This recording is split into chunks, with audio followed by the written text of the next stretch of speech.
जय श्री कृष्णा। आप सभी को ज्येष्ठ मास की अमावस्या की ढेरों शुभकामनाएं। प्रिय भक्तों, आज के इस वीडियो में हम बात करेंगे कि जेठ की अमावस्या कब है, अमावस्या तिथि का व्रत कब किया जाएगा, दान पुण्य के कार्य जो करते हैं वो कब होंगे, श्राद्ध कर्म आप करते हैं, पितरों का तर्पण करते हैं, ये सब काम किस दिन होंगे, सूर्य के मुख से अमावस्या किस दिन रहेगी, इस दिन कुछ लोग वट सावित्री व्रत भी करते हैं, वो किस दिन किया जाएगा। इस प्रकार से आने वाली अमावस्या के बारे में संपूर्ण जानकारी आपको प्रदान करेंगे। एक और महत्वपूर्ण बात बताएं कि ये जो जेठ की अमावस्या होती है ना, ये जेठ वाली अमावस्या शनि अमावस्या भी कही जाती है। शनि अमावस्या इसलिए क्योंकि ये शनिदेव का जन्मदिन है। जेठ मास की अमावस्या को ही शनिदेव का जन्म हुआ था, इसीलिए इस अमावस्या पर शनिदेव की आराधना, उनका पूजन, उनके निमित्त किए जाने वाले कर्म बहुत ही अधिक फलदायी हैं। जेठ की अमावस्या पर आपको शनि पूजा अवश्य करनी चाहिए। आपकी कुंडली में शनिदेव यदि अच्छे बैठे हुए हैं, सब कुछ सही है तो भी, और आपकी कुंडली में यदि शनि ग्रह सही नहीं है तो भी आपको अवश्य रूप से पूजन करना चाहिए। इसका लाभ बहुत अधिक है, इसका फल बहुत अधिक है, और शनिदेव की प्रसन्नता के लिए इससे उत्तम कोई दिन होता ही नहीं है। तो पितरों की प्रसन्नता के लिए, पितरों के तर्पण के लिए, शनिदेव की प्रसन्नता के लिए, अपने जीवन में लक्ष्मी की प्राप्ति के लिए आने वाली अमावस्या जेठ की अमावस्या श्रेष्ठ दिन है, हाथ से ना जाने दीजिएगा। आइए बात करेंगे ज्योतिष शास्त्र के अनुसार क्या नियम रहेंगे, क्या विधि रहेगी, कैसे पूजन करना चाहिए शनिदेव का, क्या क्या कर्म करने चाहिए, कैसे तर्पण आदि करना चाहिए। जानकारी आरंभ करें उससे पहले आपसे निवेदन है कि वीडियो यदि थोड़ा सा भी अच्छा लगे तो कृपया एक बार लाइक अवश्य कर दीजिएगा।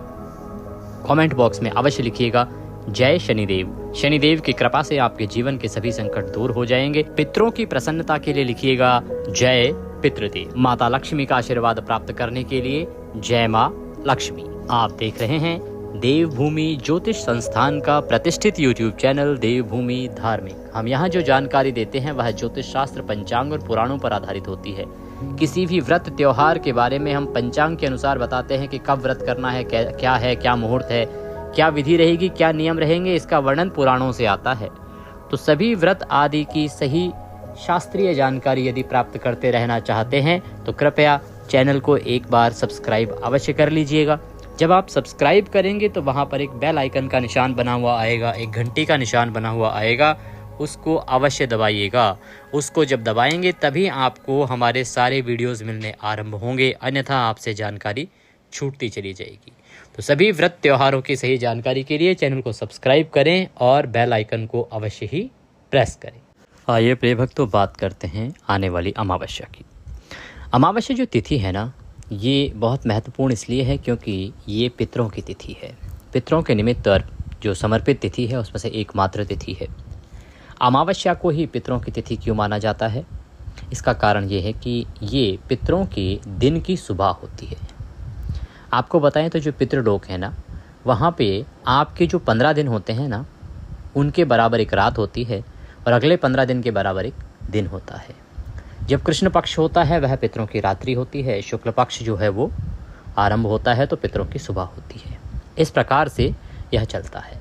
तो जो अमावस्या तिथि है ना, ये पितरों के दिन की शुरुआत होती है, सुबह होती है, क्योंकि अमावस्या से एक दिन पहले तक रात्रि चल रही होती है। अमावस्या वाले दिन जो है सुबह होती है और उसके बाद अगले 15 दिन का जो समय होता है हमारा, वो पितरों का पूरा दिन का समय होता है।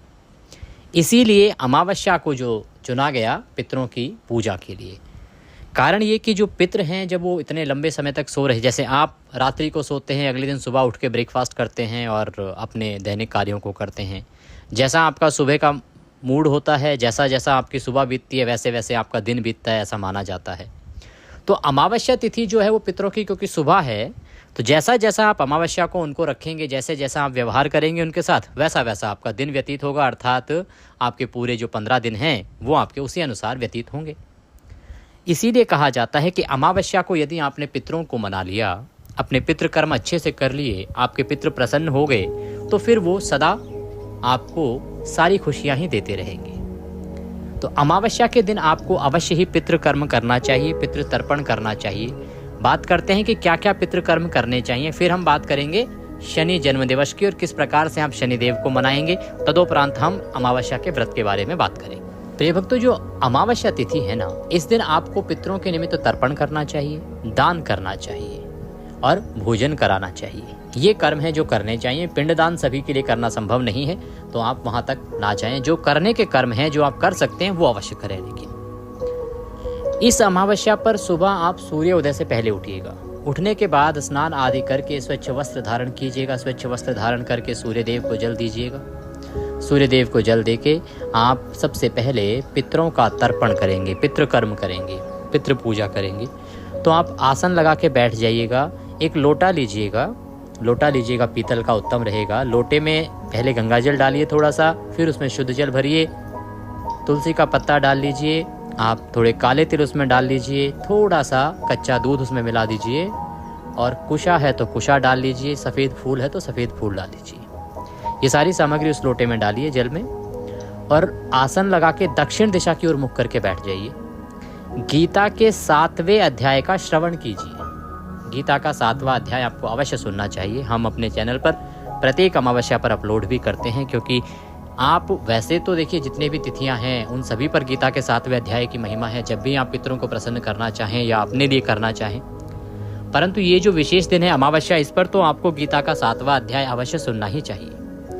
तो लोटा सामने रख के भगवान से निवेदन करते हुए और गीता का 7वां अध्याय सुनिए।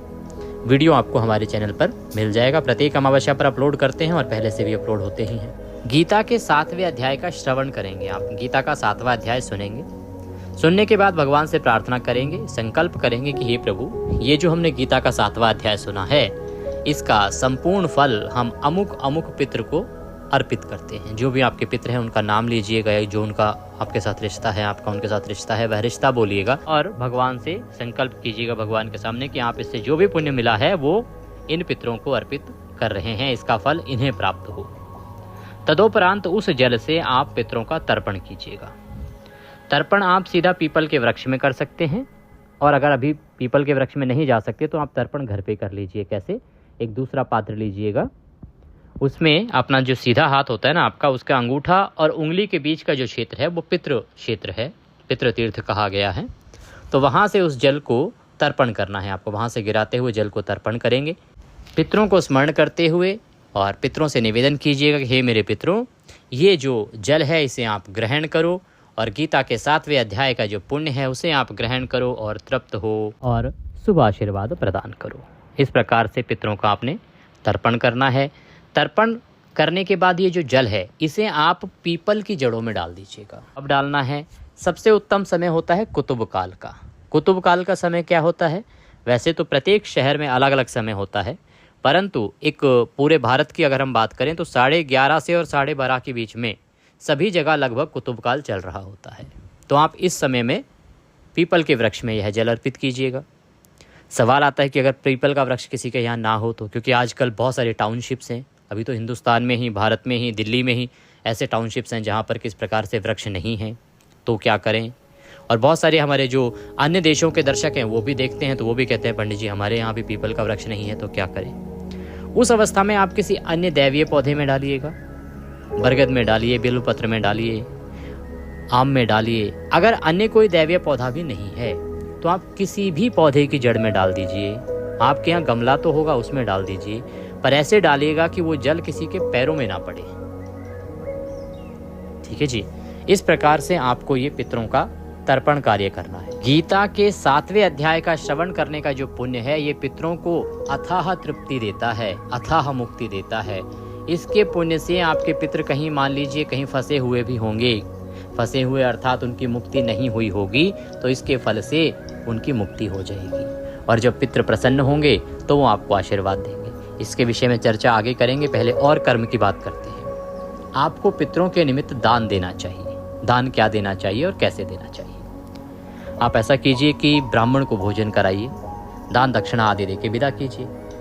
आप ब्राह्मण ब्राह्मणी का जोड़ा भी बुला सकते हैं, क्योंकि पितृ तो जो है महिलाएं भी होती हैं और हमारे पुरुष भी होते हैं।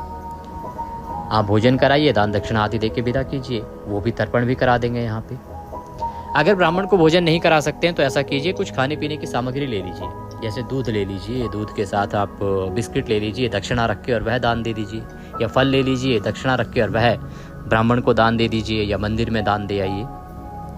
दान का ध्यान रखिएगा कि दान हमेशा ब्राह्मण को ही दिया जाना चाहिए। इस विषय में पहले भी हम चर्चा कर चुके हैं। ब्राह्मण को ही दिया जाना चाहिए, योग्य ब्राह्मण को दिया जाना चाहिए। जो कर्मकांडी ब्राह्मण है, जो वेद पाठी ब्राह्मण है, उसी को दिया जाना चाहिए। जब आप ऐसे ब्राह्मण को दान देते हैं वही फलीभूत होता है। जो भगवान के पाठ करता है, जो भगवान के स्तोत्रों को आपको सुनाता है, जो भगवान की भक्ति करता है, जो भगवान के वेदों को पढ़ता है, लोगों को प्रचार प्रसार करता है, या जो पांडित्य कर्म करता है, ऐसे ब्राह्मण को ही आपको दान देना चाहिए। और जिसका परिवार भी हो, ऐसे ब्राह्मण को आप दान देंगे तो वह सर्वश्रेष्ठ होगा। तो आपने ये ब्राह्मण को दान देना है पितरों के निमित्त। संकल्प अवश्य करना है। जब ब्राह्मण को दान देंगे ना, तो वहाँ संकल्प अवश्य करवाइएगा पंडित जी से कि पंडित जी संकल्प करा दीजिए, क्योंकि संकल्प के माध्यम से ही तो वह आपके पितरों तक पहुँचेगा। संकल्प में ही तो बोला जाता है कि आप किसके लिए दान दे रहे हैं, क्यों दान दे रहे हैं, क्या उद्देश्य है, वो संकल्प में ही बोला जाता है। इसीलिए संकल्प आवश्यक है। जब भी आप पितरों के निमित्त कुछ दान दें तो पंडित जी से सदा कहें कि पंडित जी संकल्प करा दीजिए। और अगर आप मान लीजिए समझते हैं कि पंडित जी संकल्प नहीं कराएंगे, तो आप घर से संकल्प करके जाइए। कैसे करके जाइए? जो भी दान की सामग्री आप दान दे रहे हैं ना, उसको रखिए सामने, अपने सीधे हाथ में जल लीजिए। 1 रुपये का सिक्का दक्षिणा के रूप में कम से कम रखिए और 3 बार बोलिए ओम श्री विष्णु, ओम श्री विष्णु, ओम श्री विष्णु।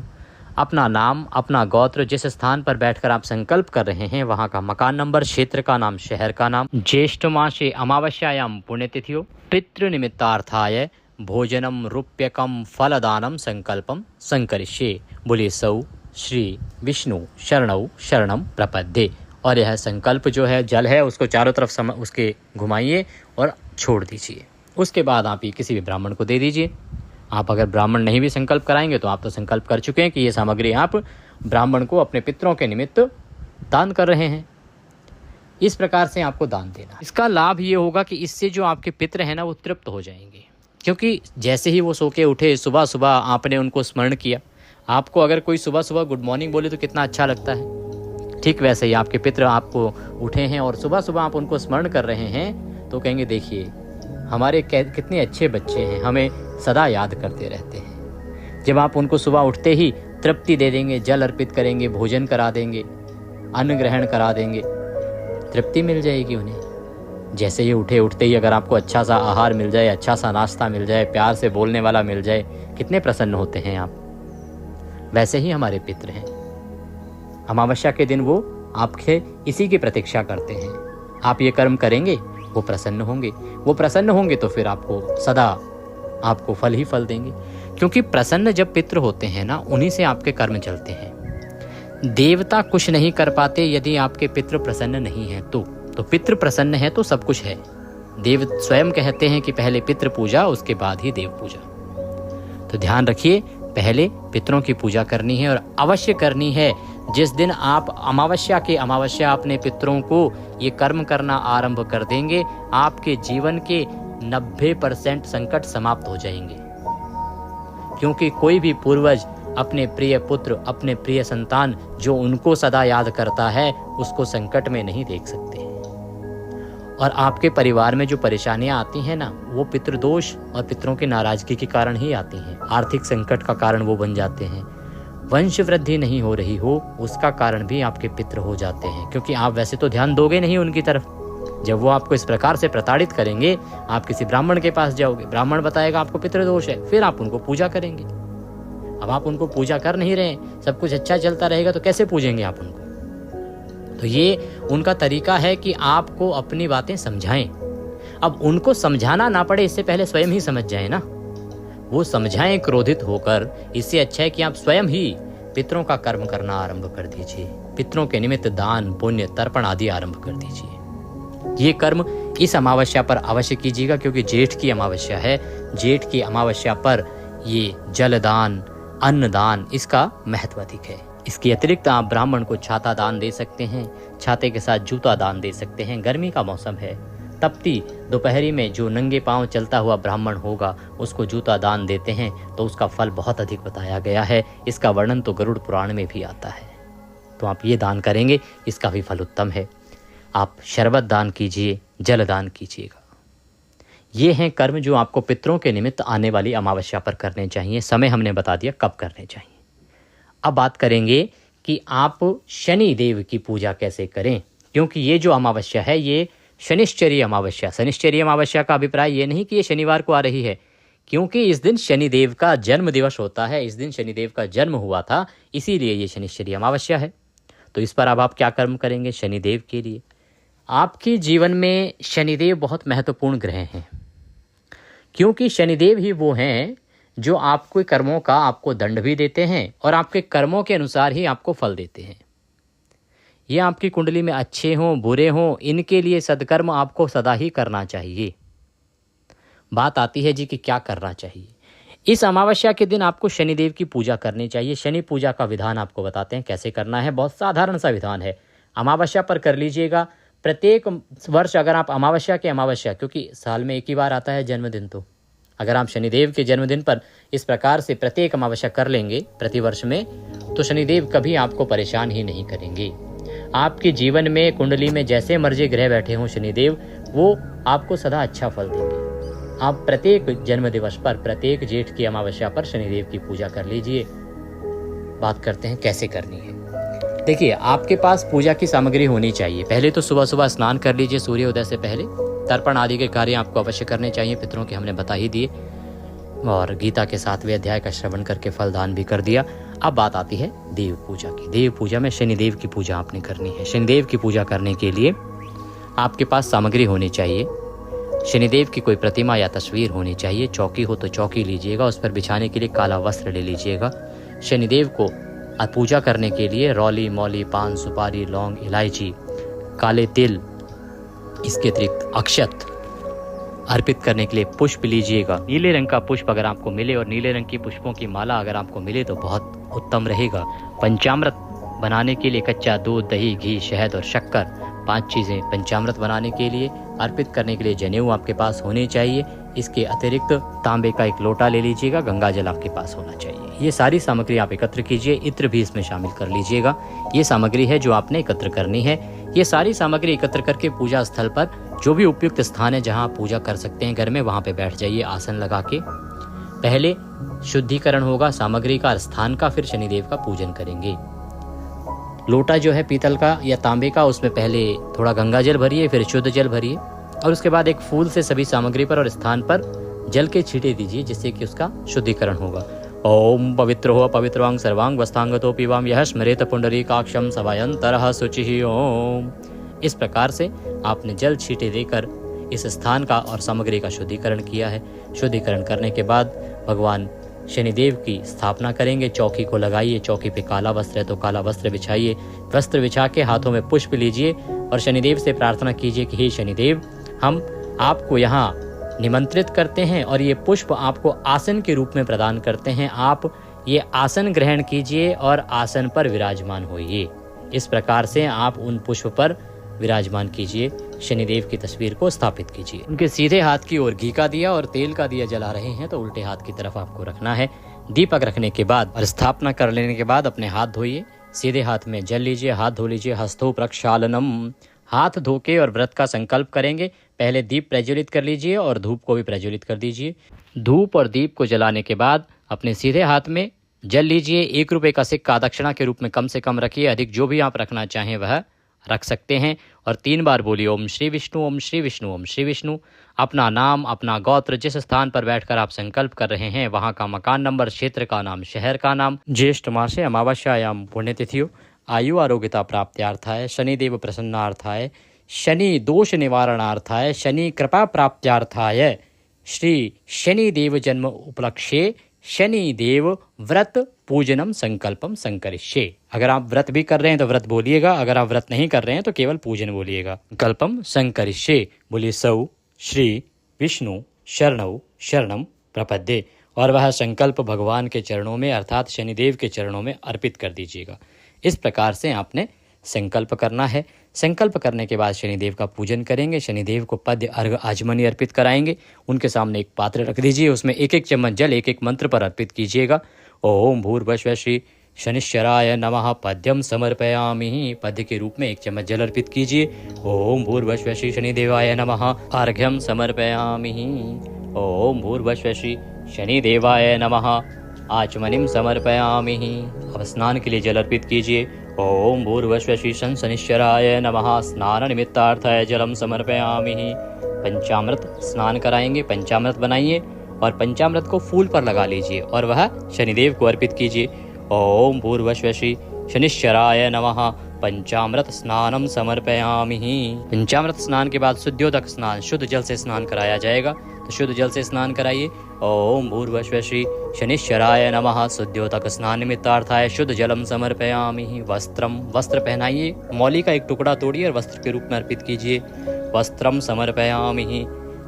जनेऊ लीजिए यज्ञोपवीत के रूप में और जनेऊ को तिलक कर लीजिएगा रौली से। ओम भूर्भुवः श्री शनिश्चराय नमः। यज्ञोपवीतम समर्पयामि। यज्ञोपवीत अर्पित करने के बाद शनिदेव को तिलक कीजिए। ओम भूर्भुवः श्री शनिश्चराय नमः। तिलकम समर्पयामि। इसके बाद काले तिल आपके पास हैं तो काले तिल लगाइए। काले तिल लगाने के बाद शनिदेव को इत्र अर्पित करेंगे। इत्र को रुई पर या फूल पर लगा लीजिए और अर्पित कीजिए। ओम भूर्भुवः श्री शनिश्चराय नमः। इत्रम समर्पयामि।